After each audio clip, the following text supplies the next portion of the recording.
ya vimos que China no se está quedando de brazos cruzados frente a esa amenaza y frente a ese ataque, de hecho, de Donald Trump a través de los aranceles. Y ya comentamos en un vídeo anterior que pusieron otros aranceles sobre determinados productos de una forma más estratégica que la de Donald Trump, que es casi aranceles para todos los productos, ¿no?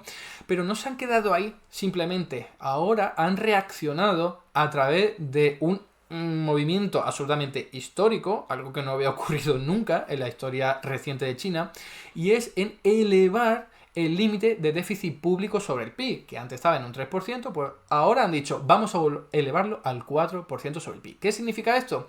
Que China va a dinamizar muchísimo más gasto público que antes. Es una medida, pues no sé si desesperada, pero sí de reacción frente a un entorno que le es hostil y que necesita utilizar todas las herramientas que tenga a su disposición. Ya quiero dejar en claro que China no se encuentra en una situación de crisis o de desesperación, como algunos medios de comunicación señalan por ahí. Lo que vemos es que la economía china está creciendo todavía al 5%, que es un nivel muy, muy elevado, y que esos titulares de China se está enfrentando a una recesión, una crisis y tal, son también mentiras, como hemos denunciado en muchos otros vídeos. Aquí lo que vamos a hacer es centrarnos en ese elemento tan curioso, tan histórico, y que algunos señalan que incluso va más allá, que no se queda en un 4% sobre el PIB de déficit público, sino que incluso llega al 10% sobre el PIB si se tiene en cuenta otro tipo de gasto público que está oculto, como el de las empresas públicas estatales, como el de los administraciones públicas locales de China. Pues cuando se tiene en cuenta todo eso, a lo mejor estamos hablando de un déficit público del 10% sobre el PIB, que es una locura. En Europa, cuando ya superan el 3%, se vuelven locos y se ponen nerviosos. Bueno, pues en China esto cambió mucho desde los primeros aranceles de Donald Trump y sobre todo después de la pandemia. Y lejos de volver al redil, lo que están haciendo es incrementar, intensificar esta política fiscal expansiva, que es algo que permite dinamizar mucho más la actividad económica. China, como siempre, a contracorriente de Occidente, y en este caso claramente lo está haciendo bien porque la palanca fiscal es siempre una muy potente y los límites de deuda pública y déficit público no tienen ningún tipo de sentido, tal y como se suelen mirar convencionalmente. Venga, vamos a ver los datos. Fijaos, aquí tenéis la noticia, la podéis encontrar en un montón de medios de comunicación, en Swiss, en ABC, pero este titular de ABC, el que más me ha llamado la atención porque da en el clavo. La mayor parte de los medios dice, China reacciona para lograr un crecimiento del 5% del PIB. Pero eso no es lo importante, porque eso es lo que lleva haciendo durante un montón de años. Lo importante es esto. China fija de nuevo su meta de crecimiento en torno a un 5%, eso es lo mismo, pero lo siguiente es lo importante. Y elevará el déficit al 4%. Eso es lo novedoso, eso es lo que no había hecho nunca en la historia reciente de China y que le permite tener mucho mayor margen de maniobra, sobre todo mucho más que Estados Unidos y que la Unión Europea, ¿no? Fijaos, los datos de déficit público de China siempre han sido moderados. O sea, más allá de que China ha dinamizado la actividad económica a través de muchas palancas, de las cuales vamos a hablar luego, que es esa deuda oculta de la que hablamos. Recuerdo que tampoco hay... China no utiliza los mismos estándares contables que utilizamos aquí, por ejemplo, en la Unión Europea, y por eso alguna deuda pública por parte de una empresa pública pues no se contabiliza como tal, pero también debería ser un gasto público que sumar aquí. Pero bueno, en cualquier caso, dejando de lado que no es comparable, sí lo que vemos es que desde todos los años 90 hasta los primeros 2000, pues China no superó un 3% sobre el PIB. Os recuerdo que China imitó el Tratado de Maastricht de 1992, que se aprobó en la Unión Europea y dijo, oye, mira, un límite de déficit público sobre el PIB del 3%, que eso no tiene ningún tipo de sustento científico, que fue algo que se le ocurrió a un funcionario del gobierno de Mitterrand hace ya bastante tiempo, que él mismo lo cuenta en media hora, ¿vale? Bueno, pero eso, que no tiene ningún tipo de sustento científico, China dijo, bueno, pues me parece bien, yo también lo voy a aceptar. Y desde entonces, fijaos, pues mantuvieron ahí un déficit público muy reducido, en torno a 1%, 2%, y que tener en cuenta que, aunque China gaste mucho dinero público en dinamizar la actividad económica, en desarrollar la economía, gasta poco en su estado social. Poco en pensiones, poco en educación, sobre todo en comparación con países europeos, ¿no? Pero fijaos, llegamos al año 2017 y de pronto el déficit público supera el 3% y ya en el año 2018 ya una locura. Lo supera mucho más, año 2019 está ya casi en el 6%, y bueno, en el año 2020 ya sabéis lo que ocurrió, que se dispara y llega a más del 9%, no sé si llega incluso al 10%. Pero luego, después de la pandemia, que ya sabéis que en China incluso las restricciones han durado mucho más que lo que ha durado en Occidente, pues sigue ahí. El déficit público de China, voy a poner datos más actualizados aquí, sigue todavía por encima del 4% sobre el PIB. De hecho, está en el 5% para el año 2024, en el año 2023 fue del 6% y en el año 2022 fue casi del 8%. O sea, una locura. Esto es algo que si lo haces en la Unión Europea, pues te viene rápidamente la Comisión Europea a tirarte de la oreja y a ponerte multas, o mejor dicho, amenazarte con ponerte multas, porque normalmente no pone multas, ¿no? Entonces, China ha cambiado su política fiscal desde el año 2018. No es casualidad. Fijaos, en el año 2018 ya superó el 4% sobre el PIB y en el año 2019 al 6%. No es casualidad. Fue la reacción a los aranceles puestos en un primer lugar por la administración de Donald Trump en aquella época. Entonces, una forma de reaccionar, vosotros pensadlo, si China de pronto dice, ostras, que ahora estos productos que yo estaba vendiendo en el extranjero, ahora salen mucho más caros por culpa de estos aranceles y ya no me los compran tanto, yo tengo que dinamizar mi mercado local para que pueda comprar ello. Entonces doy ayuda por aquí a los consumidores, doy ayuda sobre todo a empresas para que puedan salir bien paradas de este shock negativo que suponen los aranceles, ¿vale? Luego ya tenemos la pandemia 2020, 2021, 2022 y no sé si incluso 2023, pero fijaos que el déficit público sigue muy elevado en China y ahora, después de estos aranceles impuestos por Donald Trump en esta segunda administración, pues todavía con más razón van a reaccionar a eso, dinamizando la actividad económica desde lo público. Parece que no le duelen prendas, parece que no tienen complejo en ello. Ahora haré alguna mención, algún paréntesis a esto. No como la Unión Europea, que no puedo elevar nada el gasto público porque entonces se me va todo al garete. Bueno, en China tienen otro punto de vista mucho más realista, mucho más lógico. Fijaos, aquí tenéis la evolución del Producto Interior Bruto de China, que claro, se dice, está solo en un 5%, ¿no? Ha terminado ya el año 2024, ya tenemos los datos, China ha crecido más de un 5% sobre el PIB, que es una cantidad muy elevada para ser incluso ya una economía más o menos madura como la de China, pero claro, lo comparan con los niveles de más del 10% que tenía en los años 90 y también al principio del siglo XXI, ¿no? Entonces dicen, que China se está desacelerando, bueno, normal, pero sigue creciendo muchísimo. O sea, cuando una economía se va haciendo muy, muy grande, cada vez le cuesta crecer más. Eso es una cuestión de aritmética y de economía básica. Entonces, China sigue creciendo mucho, más de un 5%, fijaos. O sea, ahí exceptuando la pandemia y lo que ocurrió después, con todas esas limitaciones, la realidad es que China sigue teniendo un crecimiento económico muy elevado. Aquí lo podéis ver, para el año 2024, solo una mijilla por debajo de lo del año 2023, pero por encima del 5%, y aún así, seguimos teniendo los titulares alarmistas de los medios de comunicación diciendo que China le va mal. Aquí tenéis simplemente un ejemplo del economista que dice: la gran decepción China, el efecto soufflé de su economía hace temblar al mundo entero, ¿no? ¿Esto de qué mes es? De junio, ¿no? De junio del año pasado. Luego acaba el año pasado, el 2024, y tenemos que China ha crecido un 5%, que ya lo quisiera Estados Unidos, Francia, Alemania, España, cualquier economía. Pues nada, ya sabéis que hay un montón de propaganda anti-China que no tiene rigor, que no tiene sustento, que yo ya desmonté en vídeos como este que os pongo aquí, con todos esos influencers como Juan Ramón Rayo, los de VisualPolitik, el Jeep Economy, todos diciendo «China se va al garete». Pues no. Ahí tenéis la crisis de China que nunca llega, porque simplemente repiten soflamas, es propaganda y son sus deseos. Quieren que a China le vaya mal y lo dicen, pero por mucho que lo digan, no va a ocurrir. O sea, si ocurre será por otro motivo, ¿no? Entonces ahí tenéis el vídeo por si queréis verlo en otro momento. Vamos con la inflación, que de esto se ha hablado muy poco en China. Fijaos, estamos hablando, Esto es muy importante.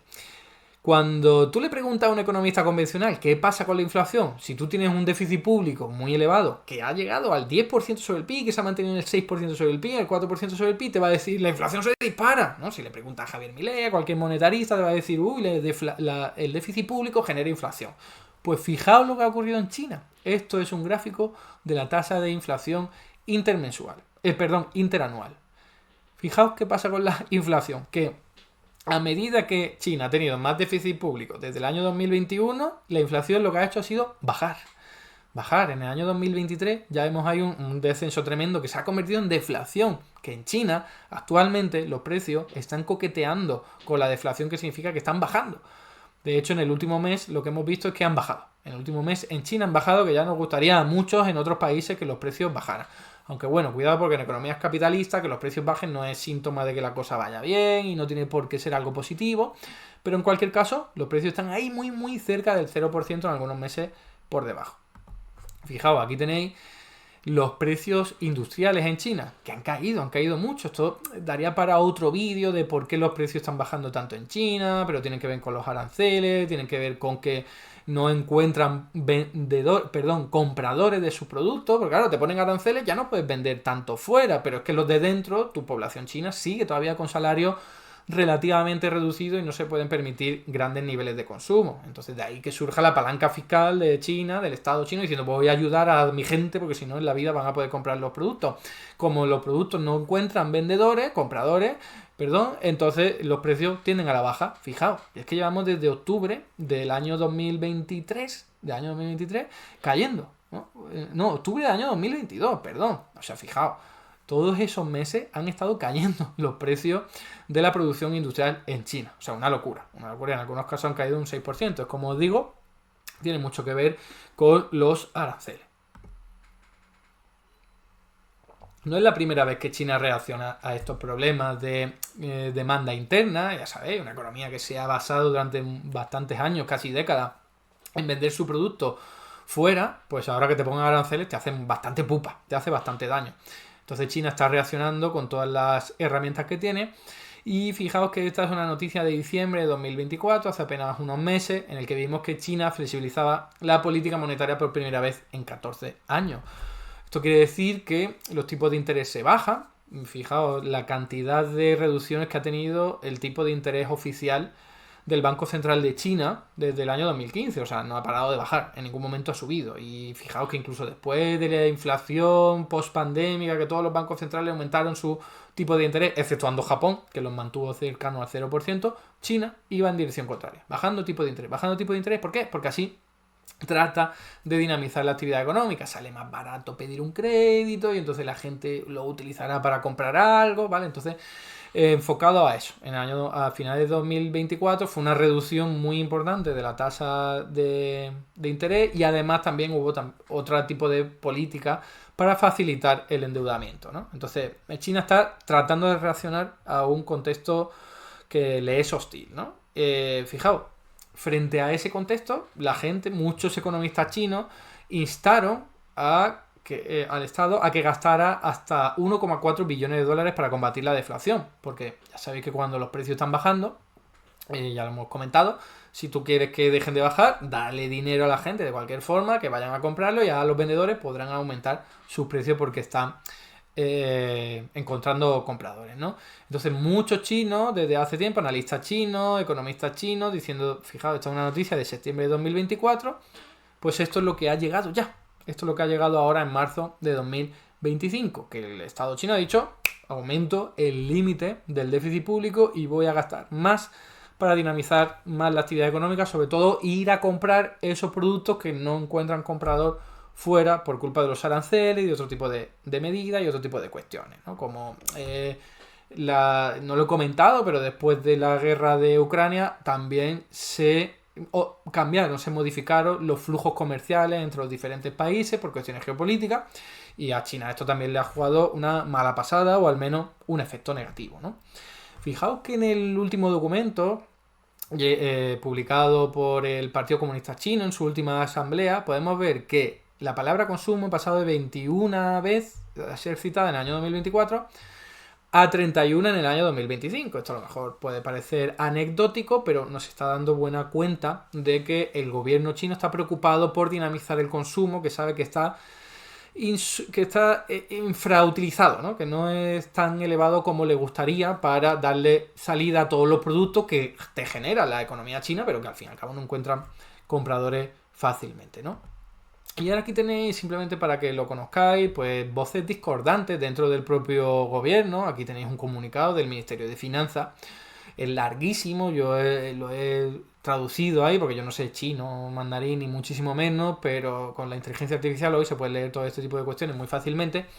Y lo que es una especie de justificación de, vale, se ha subido el límite del déficit público, pero lo vamos a hacer de forma responsable, ¿no? O sea, que siguen ahí con la cantinela de que gastar mucho no tiene por qué ser necesariamente bueno, pero básicamente no les queda más remedio, ¿no? Fijaos, desde una perspectiva a largo plazo, perseguir el equilibrio fiscal cíclico sigue siendo nuestro objetivo, ¿no? Dice, oye, sí, a lo mejor ahora aumentamos mucho el déficit público, pero ya en los siguientes años lo bajaremos. Eso es la cantinela de siempre, ¿no? Y ahora aquí os traigo ya para ir cerrando, fijaos, una estimación de un economista chino que se llama Liang Ping, que dice que mucho cuidado, que el 4% sobre el PIB en déficit público es algo infraestimado, que probablemente la realidad sea que el déficit público actual de China supere el 10% sobre el PIB. Son unos niveles que vimos ya durante la pandemia, ¿no? Lo peor de la pandemia. El economista, os leo un poquito aquí, el economista chino Liang Ping señala, sin embargo, que el índice de déficit amplio para todo el año 2025 podría en realidad ser mucho mayor que el 4% y potencialmente superar los 2 dígitos, o sea, ser mayor de 10%. Esto se debe a que China está en vías de emitir enormes volúmenes de bonos del Tesoro especiales y bonos locales para propósitos especiales que no están incluidos en las cifras oficiales de deuda gubernamental, con el argumento de que son para proyectos que generan flujos de efectivo o están garantizados por activos reales. Las emisiones de deuda planeadas por el gobierno chino incluyen 1,3 billones de yuanes en bonos del Tesoro a ultra largo plazo, 500.000 millones de yuanes en bonos especiales y 4,4 billones de yuanes en bonos de gobiernos locales para fines especiales. Esto significa que la nueva deuda gubernamental superará los 11,8 billones de yuanes, 2,9 billones de yuanes más que la cifra del año pasado. China también está en vías de emitir 2 billones de yuanes en otros bonos gubernamentales locales con fines especiales, para renovar la deuda regional potencialmente cargada de riesgo. Según estos cálculos, el índice de déficit amplio para todo el año se acercará al 10%. Esto es un poco lo que yo os he dicho, acorde a las estimaciones de este economista chino, y os explico un poco con este gráfico. O sea, la deuda pública de China, de la administración pública china, es la morada. La que veis ahí es pequeña, no llegará ni a un 30% sobre el PIB. Pero, no, de hecho, esto está sobre el PIB, aquí lo podéis ver, efectivamente está sobre el 30%. A eso hay que sumarle la deuda de los gobiernos regionales, que es bastante elevada, de hecho más que la del gobierno central. Pero no solo se queda ahí la cosa, sino que hay que sumarle también la deuda en la que incurren estos gobiernos regionales a través de vehículos de inversión que se suele llamar deuda oculta, porque es algo que no está contabilizado como deuda de estas administraciones públicas regionales, sino que como ocurría antes en la Unión Europea. O sea, yo recuerdo antes del año 2012, antes de que Eurostat tirara de la oreja a todos los estados, pues a lo mejor una administración pública como el Ayuntamiento de Madrid decía, yo me quiero endeudar, pero para que no aparezca lo hago a través de una empresa pública. Y como la empresa pública no es del todo pública, puedo decir que eso es deuda privada o semi-privada y no computa como deuda pública. Bueno, pues aquí lo mismo con gobiernos regionales y también, sobre todo, con empresas públicas que no aparecen aquí en este gráfico. Y claro, pensad que deuda pública es más gasto público que ingreso, con lo cual es mayor déficit público. Así que aquí tenemos datos bastante corroborados y estudiados de que China no solo tiene un 4% de déficit público sobre el PIB, tiene mucho más. Lo que pasa es que en la contabilidad no le aparece por lo que os estoy diciendo. Como lo hacen empresas públicas estatales, pues eso va por otro lado. Si lo hacen gobiernos estatales con vehículos de inversión, van por otro lado, ¿vale? Entonces ahí tenéis que hay fórmulas para canalizar mucho gasto público, pero que no aparece luego como déficit público ni como deuda pública, ¿no? Eso, el truco del almendruco, pero bueno, esto responde a estándares diferentes de contabilidad. Y fijaos que en China las empresas públicas estatales que iban perdiendo peso desde los años 2010 en adelante, pues desde la pandemia ha cambiado el asunto, ¿vale? Fijaos que las empresas públicas estatales de China eran casi el 80% en el año 2010, dejando a las empresas privadas apenas menos de un 10%, y en el año 2020 se llegó al extremo en el que era un 30% y lo otro es un 60 y pico por ciento, ¿no? Bueno, pues eso se ha ido reduciendo porque las empresas públicas estatales han ganado mucho poder o se han vuelto a ganar mucho terreno y en buena medida se debe a lo que estamos diciendo, ¿no? Utilización de palanca pública fiscal que luego no viene recogida como déficit público. Y fijaos ya aquí como anécdota, un bonus track para acabar, lo que son los titulares de algunos medios. Este es un medio del País que dice: China incrementa el gasto militar un 7,2%, desoyendo una petición de Trump de rebajarlo a la mitad. Y vemos una foto del gobierno, o sea, del ejército chino, ¿no? Claro, cuando tú lees este titular, a ti lo que te viene a la cabeza es que China está gastando un mogollón de dinero ahora de la noche a la mañana con el tema del gasto militar, por todo el tema este de Ucrania, Rusia, Donald Trump, etcétera, etcétera. Pero la realidad es que te pones a leer la misma noticia y lees lo siguiente: con un presupuesto que crece un 7,2%, en línea con años anteriores, China ha ignorado, sin mencionarla, la propuesta de Trump de rebajar el gasto militar de las grandes potencias. O sea que aquí no hay noticia. La clave es que China no ha aumentado más el gasto militar de lo que ya lo estaba haciendo en el pasado. Pero bueno, aquí han dicho, que mira, aumenta nominalmente un 7,2%, que pensarlo, si el Producto Interior Bruto está creciendo un 5%, pues en realidad estás aumentando el gasto militar en términos reales solo un poquito. No un 7,2%, que suena mucho, ¿no? Entonces el peso del gasto militar sobre el total de la economía está aumentando, pero no mucho y en línea con los años anteriores.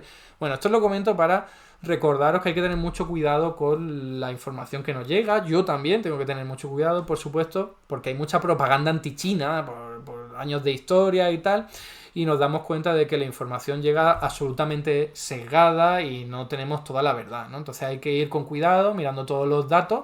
Pero aquí lo que está claro es que China está actuando de una forma contraria, no diferente, contraria a la de Estados Unidos y la Unión Europea, que sigue obsesionados con recortar el gasto público, exceptuando el militar, que ahora lo quieren subir, pero todo el gasto público está atenazado, unas reglas fiscales que van a cicutriñar, van a limitar un montón el gasto público, y sin embargo en China han dicho: a nosotros esto nos da un poco igual, aumentamos todavía más el límite del déficit público, todo eso sin contar el gasto público en el que incurren a través de esas empresas públicas estatales y otros organismos como hemos visto, ¿no? Así que aquí tenéis el contraataque, o uno de los contraataques de China a los aranceles de Trump.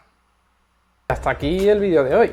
Muchas gracias por estar ahí, y si te ha resultado interesante, no dudes en comentar, darle like y compartir, que la teoría económica dominante no se combate sola.